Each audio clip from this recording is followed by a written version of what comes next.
Hope you guys enjoyed that quick review of my room. It's a pretty decent room for a college student, and as you all know, I'm a college student at the University of Reading, and the rooms in University of Reading are pretty much the same as what you've seen so far. The only major difference is that you could decide to be in a shared room, and a shared room will be a lot bigger than a single room, or you could be in a single room like myself.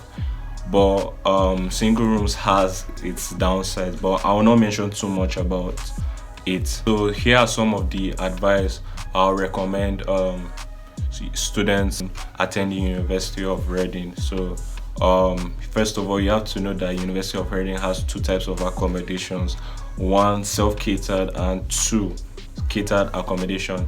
So if you are really good at cooking and you think you are able to handle both your cooking and studies, then I highly recommend you go for it.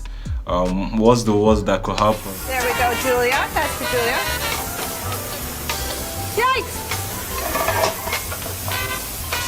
It's okay. But I strongly recommend CS students particularly to choose catered accommodation, because one, it's your first year and you have to like acclimatize to the environment and get used to how things work on campus. And two, for international students, it can be very difficult to get used to the town, so getting foodstuffs and other things may be difficult for you particularly international students. So notwithstanding, University of Reading is a really nice place with top-notch facilities and really adequate environment for like your studies and all.